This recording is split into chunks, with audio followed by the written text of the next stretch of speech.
بسم اللہ الرحمن الرحیم۔ میت کو غسل دینے کا طریقہ الحمدللہ آپ کے سامنے بیان ہوا ہے۔ اب اس کے بعد میت کو کفن دینا ہے، تو کفن دینے کے لیے پہلے ہم کپڑے چرپائی پر بچھا لیں گے میت کو چرپائی پر لانے سے پہلے ہی۔ تو جو مرد کا کفن ہے اس میں 3 کپڑے ہوتے ہیں۔ ایک سب سے بڑا کپڑا ہوتا ہے جس کو لفافہ کہا جاتا ہے، اس کے اوپر ایک دوسرا کپڑا ہوتا ہے جس کو ازار کہا جاتا ہے، تیسرا کپڑا ہوتا ہے جس کو قمیض کہا جاتا ہے۔ سب سے پہلے ہم چرپائی پر جو بڑی چادر بچھائیں گے لفافہ اسے کہا جاتا ہے۔ میت کا جتنا جسم ہے اس جسم سے وہ دونوں طرف زائد ہونا چاہیے، یعنی 1.5 فٹ تک تقریباً وہ میت کے جسم سے زائد ہو۔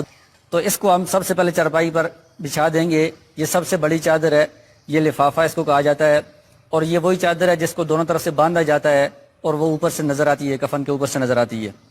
تو سب سے پہلے یہ لفافہ بڑی چادر نیچے بچھا دی ہے، اس کے اوپر اس سے تقریباً فٹ یا 1.5 فٹ چھوٹی چادر ہوگی، ازار اسے کہا جاتا ہے، وہ ہم اس کے اوپر بچھائیں گے۔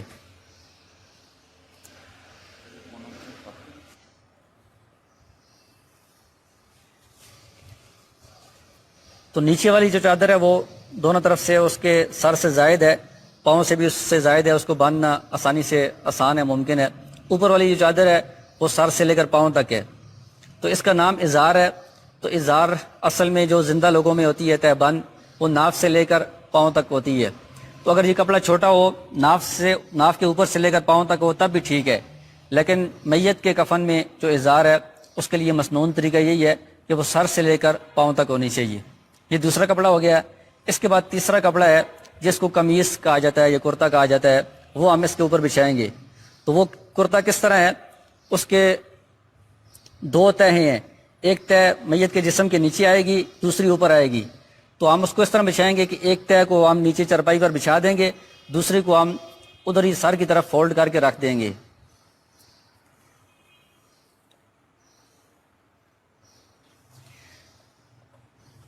یہ ایک کپڑا ہے، یہ لمبائی میں کپڑا ہوتا ہے، اتنا لمبا ہو کہ میت کی گردن سے لے کر پاؤں تک یہ اس کی ایک تہ ہوگی، اور پھر جب ہم اس کو دوبارہ اوپر الٹیں گے تو دوبارہ گردن سے لے کر پاؤں تک دوسری تہ ہوگی۔ تو یہ لمبائی میں اتنا زیادہ کپڑا ہونا چاہیے، یعنی میت کا جو جسم ہے گردن سے لے کر پاؤں تک اس سے ڈبل کپڑا ہونا چاہیے لمبائی میں۔ تو اس میں قمیض اس طرح بنائی جاتی ہے کہ ہم لمبائی میں جو کپڑا ہے اس کے بالکل درمیان میں ہم کٹ لگا دیں گے کہ جس سے ہم اس کے سر کو داخل کر دیں تو کپڑا نیچے بھی آ جائے گا، سر کو اس میں سے نکال کر اس کپڑے کو ہم اوپر بھی ڈال دیں گے۔ عام طور پر بعض جگہوں پر اس جو قمیص ہے اس کی سلائی کر دی جاتی ہے، تو سلائی کرنا یہ ٹھیک نہیں ہے۔ کفن میں مسنون طریقہ یہی ہے کہ وہ انسلا ہو، کسی بھی کپڑے کی سلائی کرنا یہ ٹھیک نہیں ہے۔ اسی طرح بعض جگہوں پر اس کی آستینیں بنا دی جاتی ہیں، بازو بنا دی جاتے ہیں، تو بازو بھی اس کے نہیں ہوں گے، اس طرح سادہ کپڑا ہوگا، نیچے بھی سادہ کپڑا ہوگا، اوپر بھی سادہ کپڑا ہوگا، صرف اس میں سے کٹ لگا کر سر نکالنے کی جگہ بنائیں گے، تو سر نکال کر باقی جو کپڑا ہے وہ اس کے اوپر ڈال دیا جائے گا۔ تو اب اس قمیض کی ایک تہ جو ہے نا وہ ہم نے نیچے بچھا دی ہے، اوپر والی جو تہ ہے وہ ہم نے فولڈ کر کے سر کے پاس رکھ دی ہے۔ اب یہ جو مرد کا کفن ہے اس کے 3 کپڑے ہیں، وہ یہاں پر تیار ہیں، یہ آپ کے سامنے ہیں۔ اب اس کے بعد جو غسل والا تختہ ہے، میت تو تختے پر پڑا ہوا ہے، تو ہم وہاں سے میت کو اٹھا کر چرپائی پر جو کفن بچھا ہوا ہے اس پر لا کر اس کو رکھیں گے۔ تو اٹھانے کا کیا طریقہ ہے؟ تو میت جو تختے پر لیٹا ہوا ہے اس کے نیچے ہم ایک چادر، بڑی چادر ڈالیں گے، موٹی بڑی چادر ہو جو اس کے جسم سے بڑی ہو، جسم سے زائد ہو، اس کو ہم کسی طریقے سے میت کے جسم سے نکال کر چاروں طرف سے اس کو 4 آدمی پکڑیں گے اور چادر کو اٹھا کر وہ یہاں پر لا کر اس میت کو رکھ دیں گے۔ ٹھیک ہے۔ ان تختے پر میت جو پڑی ہوئی تھی اس کا اوپر جو ہم نے کپڑا ڈالا تھا، خشک کپڑا، وہ بھی اس کے سطر پر پڑا ہوا ہے، نیچے ہم وہاں پر چادر ڈال کر اس چادر میں 4 آدمی پکڑ کر یہاں پر آ کر رکھیں گے۔ جب یہاں پر رکھیں گے تو نیچے والی چادر جس نے اٹھا کر لایا اس کو نکال لیں گے۔ یہ میت یہاں پر موجود ہے۔ اب اس کے 3 کپڑے ہیں، ایک قمیص ہے اوپر جو ہمیں نظر آ رہا ہے، اس سے نیچے ازار ہے، اس سب سے نیچے لفافہ ہے۔ تو سب سے پہلے ہم اس کو قمیص پہنائیں گے۔ تو اس کا طریقہ کیا ہے کہ جو اس کی 2 تہوں کے درمیان میں ہم نے کٹ لگایا ہے، اس کٹ سے اس کا سر داخل کر کے جو دوسری تہ ہے، جو اوپر والا حصہ ہے اس قمیص کا، اس کو ہم اوپر ڈالیں گے اس طرح۔ تو یہ قمیض گردن سے لے کر پاؤں تک ہوگی، نیچے بھی اس کا ایک حصہ ہے یہاں پر درمیان میں ہم نے کٹ لگایا ہوا تھا، اس سے سر داخل کیا ہے، دوسرا حصہ گردن سے لے کر پاؤں تک یہ ہم نے قمیض اس کے اوپر ڈال دی ہے۔ جب قمیض ڈال دی ہے تو اب اس کا سطر اس کے ذریعے سے چھپ گیا ہے، تو اب جو ہم نے سطر چھپانے کے لیے زائد کپڑا رکھا ہوا تھا اس کو آرام سے پاؤں کی طرف سے کھینچ کر نکال لیں۔ اب یہ قمیض پہنا دی ہے، اس کا سطر بھی چھپ گیا ہے۔ اب اس کے بعد ایک کام کرنا ہے، مسنون عمل ہے، وہ یہ ہے کہ کافور جو خوشبو ملتی ہے عام طور پر وہ اگر مل جائے، اگر وہ نہ ہو تو کوئی بھی خوشبو لے کر میت کی جو داڑھی ہے اس داڑھی پر بھی خوشبو لگانا، ہاتھ کے ساتھ لگا کر خوشبو لگانا، یہ مسنون عمل ہے۔ اور اس کے بعد جو اس کے اعضاء ہیں، سجدے والے اعضاء، یعنی سجدے میں جب بندہ جاتا ہے تو جو اعضاء زمین پر لگتے ہیں، پیشانی ہے، ناک ہے، ہاتھ ہیں اور گھٹنے ہیں اور پاؤں ہیں، ان پر خوشبو لگا لینا یہ مسنون عمل ہے۔ تو جو غسل کرانے والا ہے وہ ہاتھ کے ساتھ یا کسی بھی روئی وغیرہ کے ساتھ خوشبو لگا کر پیشانی پر بھی لگائیں گے، ناک پر بھی لگائیں گے، اور اس کے بعد دونوں ہاتھوں پر بھی خوشبو مل دیں گے۔ پھر اس کے بعد کپڑے کے نیچے سے اس کے گھٹنوں پر بھی خوشبو مل دیں گے، اور جو پاؤں کے اگلا حصہ ہے ہاتھ کے ساتھ لگا کر جو حصہ زمین پر لگتا ہے، یہ انگلیاں وغیرہ، اس پر بھی خوشبو لگا دیں گے۔ تو جب ہم نے قمیض پہنا دی ہے، اس کے بعد جو سجدے والے اعضاء ہیں اور داڑھی ہے اس پر خوشبو لگا دی ہے، اب اس کے بعد جو میت کا دوسرا کپڑا ہے قمیض سے نیچے وہ ازار ہے، اس ازار کو ہم نے باندھنا ہے، اس کو ہم نے لپیٹنا ہے۔ تو اس کا طریقہ کیا ہے کہ ازار میں تو اس طرح دو تہیں نہیں ہیں، صرف ایک ہی کپڑا نیچے بچھا ہوا ہے، اس کو ہم نے لپیٹنا ہے۔ تو اس کے لیے پہلے جو بائیں طرف ہوتی ہے اس کو لپیٹا جاتا ہے، بعد میں دائیں طرف کو لپیٹا جاتا ہے، یعنی دائیں طرف والا اوپر ہونا چاہیے۔ یعنی ویسے تو ہم وضو میں یا اور معاملات میں کہتے ہیں دائیں ہاتھ کو پہلے آپ دھوئیں، دائیں پاؤں کو پہلے دھوئیں، دائیں طرف سے پہلے شروع کرتے ہیں، لیکن یہاں پر پہل کو نہیں دیکھنا، یہاں پر اوپر کو دیکھنا ہے، اوپر دائیں طرف والا کپڑا ہونا چاہیے۔ تو یہ جو نیچے والا کپڑا یہ ازار، قمیض سے نیچے ہے یہ ازار، ازار کو پہلے ہم بائیں طرف سے لپیٹ دیں گے اس طرح، پھر دائیں طرف سے اس کو لپیٹ دیں گے نیچے والا جو ہے۔ تو یہ ہم نے ازار لپیٹ دی ہے۔ اس کے بعد جو آخری کپڑا ہے جو سب سے نیچے ہے، لفافہ جسے کہا جاتا ہے، سب سے بڑا کپڑا ہے، اس کو بھی ہم اسی طرح سے لپیٹیں گے۔ پہلے بائیں طرف سے اس کو لپیٹ دیں گے، پھر اس کے بعد دائیں طرف سے اس کو لپیٹ دیں گے۔ تو دائیں طرف والا جو حصہ ہے وہ اوپر ہونا چاہیے، اس بات کو دیکھنا ہے۔ تو اب یہ جو لفافہ ہے جو آخری کپڑا ہے وہ بھی ہم نے اس پر لپیٹ دیا ہے۔ تو اب یہ اس کے جو کفن کے کپڑے ہیں وہ سارے مکمل ہو گئے ہیں۔ اب اس کے بعد یہ کرنا ہے کہ جو کپڑے کے بنی ہوئی تین پٹیاں ہیں، تین پٹیاں کفن کے ساتھ پہلے سے ان کا بنانے کا انتظام کرنا ہے۔ ایک کو آپ نے سر کے اوپر سے باندھ دینا ہے، دوسرے کو پاؤں کے نیچے سے باندھ دینا ہے، تیسری یہاں سے کمر سے نیچے سے نکال کر یہاں سے اس کو باندھ دینا ہے کہ ہلانے جلانے میں کفن کھل نہ سکے۔ تو تین پٹیوں سے سر کے اوپر سے، پاؤں کے نیچے سے اور یہاں سے اس کو باندھ دینا ہے۔ جب باندھ دیا ہے اب یہاں سے چہرہ دیکھنے کے لیے اگر کوئی کھولتا ہے تو اس سے جو لفافہ ہے اس کو بھی ازار کو بھی ہٹا کر یہاں سے اس کو کھولا جا سکتا ہے۔ تو یہ مرد کا جو کفن ہے اس میں یہ تین کپڑے ہیں اور ساری یہ ترتیب ہے، یہ ساری الحمدللہ مکمل ہو گئی ہے۔ تو یہ جو ہم نے ابھی طریقہ بیان کیا تھا وہ مرد کے لیے تھا۔ مرد کے لیے تین کپڑے ہیں۔ تین کپڑے کون کون سے ہیں؟ ایک لفافہ ہے، اس کے اوپر ازار ہے، اس کے اوپر قمیص ہے، اس کو باندھنے کا طریقہ سارا مکمل ہو گیا ہے۔ اب اس کے بعد خواتین کا جو طریقہ ہے کفن کا، تو وہ ہم آپ کے سامنے اس لیے بیان کر رہے ہیں کہ آپ حضرات اپنی خواتین کو یہ طریقہ بتا سکتے ہیں۔ اسی طرح جو لوگ دیکھ رہے ہیں خواتین اس کو دیکھ کر بھی سیکھ سکتی ہیں کہ اپنے میت کو، عورتوں کو کیسے کفن دیا جائے۔ تو خواتین کا جو کفن ہے اس میں 5 کپڑے، مسنون جو کفن ہے اس میں 5 کپڑے ہوتے ہیں۔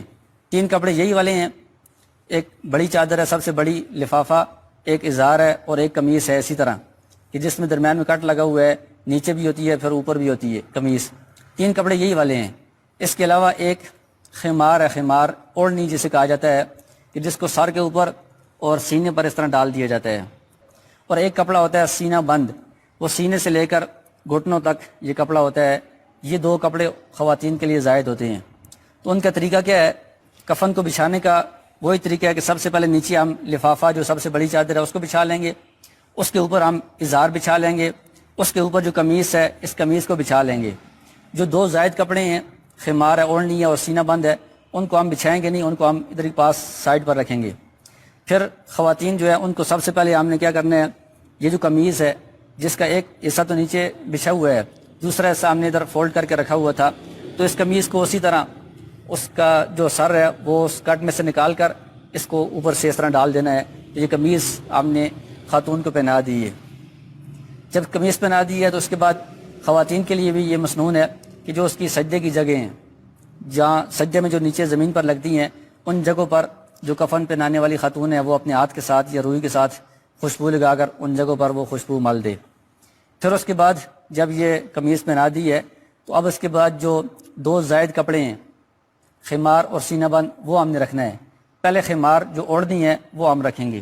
اس اوڑھنی کو پہنانے سے پہلے عورت کے جو بال ہیں ان کو کھول کر 2 حصوں میں ہم تقسیم کریں گے، اور ایک حصے کو دائیں طرف ایک حصے کو بائیں طرف بالوں کو سینے پر ڈال دیں گے. بالوں کو کھول کر 2 حصوں میں تقسیم کر کے ایک حصے کو دائیں طرف ایک حصے کو بائیں طرف اس طرح سینے پر ڈالیں گے. تو جو اوڑھنی ہے اس کو جس طرح رومال ہوتا ہے یہ 3 کونوں والا، اس طرح ہم اس کو پہلے بنا لیں گے.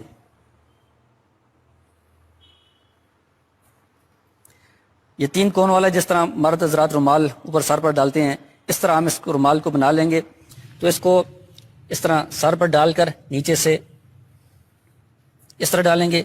ایک کنارے کو ادھر سے یہ جو بال نیچے ہم نے ڈالے ہوئے ہیں ان کے اوپر رکھ دیں گے، دوسرے کنارے کو یہاں سے اس کے اوپر رکھ دیں گے.